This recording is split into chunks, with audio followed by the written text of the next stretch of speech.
तारीख थी 25 अप्रैल 2023। महाराष्ट्र पुलिस के एक हेड कांस्टेबल रोज की तरह अपने घर से ड्यूटी के लिए निकलते हैं, लेकिन ड्यूटी पर पहुंचते ही उनकी मौत हो जाती है। लोग समझते हैं हार्ट अटैक से उनकी मौत हुई है। फाइल्स में उनकी मौत एक नेचुरल डेथ के तौर पर दर्ज की जाती है और फाइल हमेशा के लिए बंद कर दी जाती है। लेकिन 3 साल बाद मामले में बड़ा ट्विस्ट आता है। मार्च 2026 में एक शख्स पुलिस के सामने पहुंचता है और 3 साल पहले हुई मौत के बारे में ऐसा दावा करता है कि सुनकर पुलिस वाले भी शॉक्ड रह जाते हैं। पूरा मामला प्यार और लालच में अपनों की रची साजिश, धोखे और बेरहमी से दी गई मौत का निकलता है। इस कहानी के सबसे पहले और अहम किरदार का नाम जयंत बल्लावर है। जयंत मूल रूप से महाराष्ट्र के चंद्रपुर जिले के भद्रावती इलाके के रहने वाले थे। यहाँ वो अपने परिवार के साथ रहते थे। पेशे से जयंत महाराष्ट्र पुलिस में हेड कांस्टेबल के पद पर काम कर रहे थे। 2023 में इनकी पोस्टिंग चंद्रपुर जिले के कलेक्ट्रेट ऑफिस में लगी हुई थी। रोज की तरह 25 अप्रैल 2023 को जयंत घर से तैयार होकर कलेक्ट्रेट ऑफिस में अपनी ड्यूटी ज्वाइन करने के लिए आ जाते हैं। यहाँ पहुंचे उन्हें कुछ ही मिनट होते हैं कि उनकी तबीयत खराब होने लगती है। वो घबराहट और बेचैनी की शिकायत करते हैं। आसपास मौजूद दूसरे पुलिसकर्मी उनकी स्थिति को समझने की कोशिश कर ही रहे होते हैं कि बेचैनी और ज्यादा बढ़ने लगती है और अगले ही मिनट वो बेहोश होकर वहीं पर गिर जाते हैं। जयंत को लोग उठाने की कोशिश करते हैं लेकिन नाकाम रहते हैं। बेहोशी की हालत में ही जयंत को तुरंत पास के ही government medical college and hospital Chandrapur ले जाया जाता है। इमरजेंसी डिपार्टमेंट में डॉक्टर उनकी जांच करते हैं। जांच करते ही जयंत को मृत घोषित कर दिया जाता है। केवल 45 साल की उम्र में वो दुनिया को छोड़कर चले जाते हैं। जयंत के अचानक हुई मौत की खबर उनके परिवार वालों को भी दे दी जाती है। परिवार में उस समय उनकी एक 19 साल की बेटी और पत्नी थी। जयंत की मौत की खबर मिलते ही पत्नी और बेटी का बुरा हाल हो जाता है। पिता की मौत से दुखी बेटी का गम देखकर दूसरे लोग भी भावुक हो जाते हैं। आसपास मौजूद लोग उन्हें सहारा देते हुए संभालने की कोशिश करते हैं। थोड़ी देर बाद जब बेटी और पत्नी का रोना थोड़ा कम होता है तब उनसे इस मामले में आगे की कार्यवाही के बारे में राय ली जाती है। सबसे पहले लोग ये समझने की कोशिश करते हैं कि जो जयंत थोड़ी देर पहले बिल्कुल स्वस्थ थे, अचानक उनकी मौत कैसे हो गई। इस सवाल का सबसे बेहतर जवाब वहां मौजूद डॉक्टर ही दे सकते थे। अपनी जांच के बाद डॉक्टर बताते हैं कि उनके शरीर पर किसी तरीके के चोट के निशान नहीं है और ना ही किसी तरीके की जबरदस्ती की गई है। डॉक्टर की टीम किसी भी तरीके की साजिश की आशंकाओं से इनकार करती है।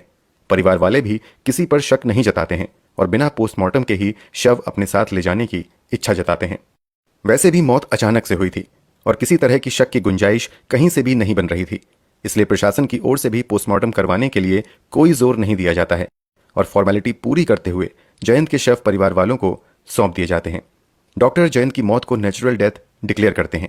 पुलिस भी एक मामला दर्ज करते हुए रिकॉर्ड में जयंत की मौत को अचानक हुई बीमारी जैसे हार्ट अटैक या ब्रेन हेमरेज के कारण हुई मौत के तौर पर दर्ज करते हुए बिना किसी आगे की जांच के फाइल बंद कर देती है। दुख भरे माहौल के बीच जयंत का अंतिम संस्कार भी परिवार वालों की ओर से करवा दिया जाता है। जयंत अपने परिवार में इकलौते कमाने वाले थे। उनके ऊपर पत्नी और बेटी की जिम्मेदारी थी। जयंत की मौत ऑन ड्यूटी हुई थी। इस कारण अनुकंपा के आधार पर पुलिस विभाग की ओर से जयंत की 19 साल की बेटी आर्या बल्लावर को विभाग में नौकरी ऑफर की जाती है। जल्द ही आर्या इस नौकरी के लिए अप्लाई कर देती है। कागजी कार्यवाही पूरी करने के बाद अगले कुछ ही महीनों में आर्या को ज्वाइनिंग लेटर भी मिल जाता है और फिर वो पुलिस ट्रेनिंग के लिए घर छोड़कर चली जाती हैं। यहाँ तक सब कुछ बिल्कुल सामान्य लगता है। सभी अपने अपने जीवन में आगे बढ़ जाते हैं। आर्या भी पुलिस कांस्टेबल के पद पर काम करने लगती है। इस बीच उसकी शादी भी हो जाती है। उधर जयंत केवल याद बनकर रह जाते हैं और कहें कि 3 साल बीतने के कारण जयंत की यादें भी अब धूमिल पड़ने लगती हैं। लेकिन अचानक से 3 साल बाद जयंत के मामले में एक ऐसी खबर बाहर आती है जिसे सुनकर लोगों को झटका सा लगता है। दरअसल 26 मार्च 2026 को एक व्यक्ति महाराष्ट्र के चंद्रपुर जिले के अंतर्गत आने वाले रामनगर पुलिस स्टेशन में पहुंचता है और वहां के आला अधिकारियों से मिलने की जिद करने लगता है। थोड़ी देर के इंतजार के बाद उस व्यक्ति की मुलाकात पुलिस के बड़े अधिकारी से करवाई जाती है। इस मुलाकात में यह व्यक्ति दावा करता है कि 3 साल पहले जिस जयंत नाम के कांस्टेबल की मौत ऑन ड्यूटी हुई थी, वो अचानक से मौत नहीं हुई बल्कि साजिश के तहत की गई थी। जवाब में पुलिस वाले पूछते हैं ये हत्या किसने की है और तुम ऐसा किस आधार पर कह रहे हो। जवाब में यह व्यक्ति जिसका नाम हत्यारे के तौर पर लेता है, उसे सुनकर पहले तो किसी को अपने कानों पर यकीन नहीं होता है। ये व्यक्ति कहता है कि यह हत्या जयंत की बेटी आर्या ने ही की थी और मैंने इस पूरी साजिश में उसका साथ दिया था। ये व्यक्ति खुद को आर्या का पति बताता है। इसका नाम आशीष शेडमाके था। तुरंत पुलिस की एक टीम बनाई जाती है और इस शख्स द्वारा दिए गए डिटेल्स के आधार पर एक बार फिर से नई रिपोर्ट दर्ज की जाती है। पुरानी फाइलों को पलटते हुए जयंत की मौत से जुड़े केस की इन्वेस्टिगेशन दोबारा शुरू की जाती है। शुरुआती जांच और आशीष द्वारा जमा कराए गए एविडेंस के आधार पर अगले ही दिन यानी 27 मार्च 2026 को आर्या को अपने ही पिता की हत्या और हत्या की साजिश रचने के आरोप में चंद्रपुर की पुलिस ट्रेनिंग सेंटर से गिरफ्तार कर लेती है। गिरफ्तारी के समय आर्या पुलिस की ड्रेस में अपनी ड्यूटी पर ही थी। आर्या की गिरफ्तारी के बाद उससे पूछताछ का सिलसिला शुरू होता है। शुरुआती पूछताछ में तो आर्या किसी भी तरीके से अपने पिता की मौत में अपना हाथ होने से इनकार करती रहती है और वो इस मौत को एक नेचुरल डेथ ही बताती रहती है। लेकिन जब पुलिस वाले आशीष द्वारा जमा कराए गए एविडेंस को आर्या के सामने रखती है तब आर्या खामोश हो जाती है और दहाड़े मारकर रोना शुरू कर देती है। रोते हुए आर्या एक एक सच उगलना शुरू कर देती है। आर्या से की गई पूछताछ और जांच के आधार पर पुलिस वाले कुछ और लोगों को गिरफ्तार करते हैं और फिर पूरी जानकारी लोगों को देते हैं। पूछताछ और जांच के बाद पुलिस की ओर से किए गए खुलासे के मुताबिक आर्या ने सब कुछ बेहद ही शातिर तरीके से अंजाम दिया था। इन सब की शुरुआत आर्या और आशीष के प्यार से होती है। आशीष शेडमाके भी चंद्रपुर जिले का ही रहने वाला था। वो पुलिस में नौकरी पाने की तैयारी कर रहा था। आर्या भी अपने पिता की तरह पुलिस विभाग में ही काम करना चाहती थी, इसलिए वो भी तैयारी में लगी रहती थी। इसी तैयारी के दौरान एक दिन आर्या की मुलाकात आशीष से होती है। दोनों की दोस्ती होती है और यही दोस्ती समय के साथ प्यार में बदल जाती है। मीडिया रिपोर्ट्स के मुताबिक आर्या और आशीष एक दूसरे को इतना ज्यादा पसंद करने लगते हैं कि दोनों 7 जन्मों तक जीने मरने की कस्में खाने लगते हैं। जल्द ही आर्या अपने इस रिश्ते के बारे में अपने घर पर भी बता देती है। जब आर्या के प्यार की खबर उसके पिता जयंत को लगती है तो वो इस रिश्ते का विरोध करना शुरू कर देते हैं। विरोध की सबसे बड़ी वजह आशीष का बेरोजगार होना तथा आर्या और आशीष की उम्र में 10 साल के अंतर का होना था। जयंत बेटी को समझाते हैं कि आशीष की अब तक कोई नौकरी भी नहीं लगी है और वो तुमसे 10 साल बड़ा भी है, इसलिए तुम दोनों का ये रिश्ता ठीक नहीं होगा। बेहतर है कि तुम दोनों अलग हो जाओ और अपने अपने करियर पर फोकस करो। पिता के समझाने के बावजूद आर्या पर कोई असर नहीं होता है और वो आशीष से मिलना जुलना और बातचीत जारी रखती है। रिपोर्ट्स के मुताबिक पिता की ओर से आर्या पर कई तरह की पाबंदियां भी लगा दी जाती हैं। इसके बावजूद आर्या के स्वभाव में ज्यादा बदलाव नहीं आता है और वो आशीष से शादी करने की रट लगाए रहती है। जब जयंत किसी भी तरीके से इस रिश्ते के लिए तैयार नहीं होते हैं तब आर्या के दिमाग में एक बेहद ही खौफनाक आइडिया आता है। आर्या ने माइक्रोबायोलॉजी की पढ़ाई की थी और उसे खतरनाक केमिकल्स की भी गहरी समझ थी। इसी का फायदा उठाते हुए एक दिन वो आशीष से कहती है कि जब तक पिताजी जिंदा हैं मेरी शादी तुमसे नहीं हो पाएगी। अगर हम दोनों को एक होना है तो फिर पिताजी को रास्ते से हटाना ही होगा। इतना ही नहीं, आर्या ये भी कहती है कि मौत के बाद उनकी जगह मुझे अनुकंपा पर नौकरी मिल जाएगी।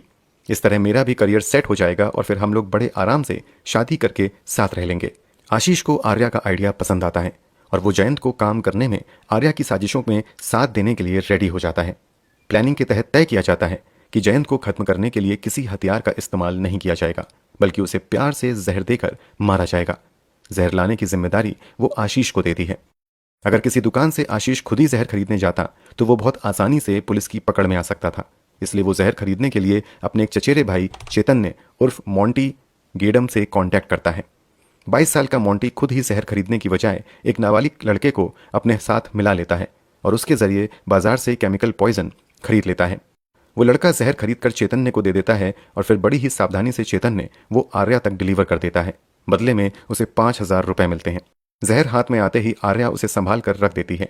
जहर देने के तरीकों के बारे में उसने पहले से काफी स्टडी कर ली थी, इसलिए अपने प्लान को अंतिम रूप देने के लिए 25 अप्रैल 2023 की सुबह का इंतजार करने लगती है।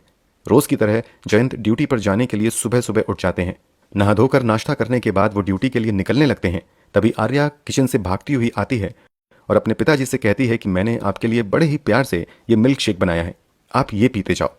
बेटी आर्या इतने प्यार से पिता को मिल्क शेक ऑफर करती है कि वो इनकार नहीं कर पाते हैं और ड्यूटी पर निकलने से पहले बेटी की घिनौनी और खतरनाक साजिशों से अनजान जयंत बड़े प्यार से वो मिल्क शेक से भरा ग्लास खाली कर देते हैं। फिर गाड़ी पर सवार होते हैं और फिर थोड़ी दूर स्थित कलेक्ट्रेट ऑफिस अपनी ड्यूटी पर ज्वाइन करने के लिए पहुंच जाते हैं। आर्या ने अपनी नॉलेज का इस्तेमाल करते हुए एक ऐसा पॉइजन चुना था जो तुरंत असर ना करे बल्कि थोड़ी देर बाद असर करे। अगर पीते ही असर होता तो जयंत घर में ही मर सकते थे और आर्या का राज उसी समय खुल सकता था। लेकिन आर्या ने ऐसा जहर चुना जिसे पीने के बाद जयंत को ऑफिस तक पहुंचाने का समय मिल गया। ऑफिस पहुंचने के चंद मिनट बाद ही जयंत बेहोश होते हैं और फिर हॉस्पिटल में उन्हें डेड डिक्लेयर कर दिया जाता है। पिता की मौत की खबर सुनने को बेकरार आर्या को जैसे ही अस्पताल से मौत की खबर मिलती है, कथित तौर पर मन ही मन वो बहुत ज्यादा खुश होती है। फिर दुनिया वालों को बेवकूफ बनाने के लिए रोने पीटने का नाटक शुरू कर देती है। वो ये नाटक इतनी परफेक्ट तरीके से प्लान करती है कि किसी को जरा भी शक नहीं होता है और लोग भर भर कर आर्या के प्रति सहानुभूति जताने लगते हैं। जल्द ही जयंत का अंतिम संस्कार कर दिया जाता है और चंद दिनों बाद ही अपने पिता की जगह अनुकंपा पर नौकरी के लिए आर्या आवेदन कर देती हैं और फॉर्मेलिटी पूरी करते ही वो ट्रेनिंग के लिए चली जाती हैं। ट्रेनिंग पर जाने से पहले वो बेहद ही साधारण तरीके से आशीष से शादी भी कर लेती हैं। इस बीच आशीष की भी मेहनत सफल रहती है और उसे भी पुलिस विभाग में नौकरी मिल जाती है। आगे किए गए खुलासे के मुताबिक दोनों को पुलिस विभाग में नौकरी मिल जाती है और दोनों ही अपनी प्लानिंग में सफल होने का जश्न मनाते रहते हैं। लेकिन दोनों की खुशी ज़्यादा दिनों तक नहीं रह पाती है, क्योंकि शादी के बाद इन दोनों के ही रिश्तों में तनाव आने शुरू हो जाते हैं। हालात यहाँ तक बिगड़ जाते हैं कि आशीष को लापरवाही और डिसिप्लिन में कमी के कारण पुलिस विभाग से निकाल दिया जाता है। एक बार फिर से आशीष बेरोजगार हो जाता है। इधर आर्या के दिमाग पर नौकरी की गर्मी चढ़ने लगती है और वो आशीष की बातों को मानने से मना करने लगती है। शादी के बावजूद वो आशीष के घर रहने की बजाय अपनी माँ के घर पर ही रहने का फैसला करती है। इस बात को लेकर भी आशीष के साथ उसकी काफ़ी लड़ाई होती है, लेकिन वो आशीष के घर पर रहने के लिए राजी नहीं होती है। इतना ही नहीं, आशीष को वो बेरोजगारी के भी ताने देना शुरू कर देती है। इन सब से आशीष का मन दुखी होने लगता है और वो आर्या के गुनाहों से जुड़े सबूत जमा करना शुरू कर देता है। जब आर्या और आशीष के बीच रिश्ते हद से ज़्यादा खराब हो जाते हैं, तब आशीष आर्या को धमकी देते हुए कहता है कि मैं तुम्हारी साजिशों के बारे में पूरी दुनिया को बता दूंगा और तुम्हें जेल भिजवा दूंगा। इस बात पर भी दोनों की लड़ाई होती है। इसी लड़ाई के बाद आशीष चुपचाप पुलिस स्टेशन में आता है और सभी सबूत पुलिस वालों को देते हुए पुराने राज से पर्दा उठा देता है। इस मामले में एक्शन लेने के लिए केवल आशीष का बयान काफ़ी नहीं था, इसलिए पुलिस वाले जल्द ही टेक्निकल एविडेंस की वेरिफिकेशन के लिए फॉरेंसिक लैब की मदद लेते हैं। पूरी जांच के बाद आशीष द्वारा जमा कराए गए सभी एविडेंस सही पाए जाते हैं। पहली नज़र में ही साफ हो जाता है कि आर्या ने अपने पिता को नौकरी हासिल करने तथा अपनी मर्जी से शादी करने के लिए अपने ही हाथों से जहर देकर मारा है। इन सब खुलासों के बाद आर्या तथा आशीष के अलावा जहर सप्लाई करने में मदद करने वाले 2 अन्य लड़कों को गिरफ्तार करते हुए जेल भेज दिया जाता है। इस केस की मौजूदा स्थिति की बात करें तो सभी आरोपी सलाखों के पीछे हैं। इस मामले में पुलिस की इन्वेस्टिगेशन अभी चल रही है और बहुत जल्द अदालत से भी जयंत के गुनहगारों को सजा मिल जाएगी। लेकिन शायद दुनिया की कोई भी सजा जयंत के साथ हुए विश्वासघात के लिए काफ़ी नहीं होगी। वैसे तो गुनाह साबित होने के बाद सजा अदालत से तय होगी, लेकिन आपके अनुसार गुनहगारों को क्या सजा मिलनी चाहिए, कमेंट बॉक्स में ज़रूर बताएं। अगर आपको हमारी मेहनत पसंद आई हो तो इस वीडियो को लाइक करते हुए शेयर। धन्यवाद।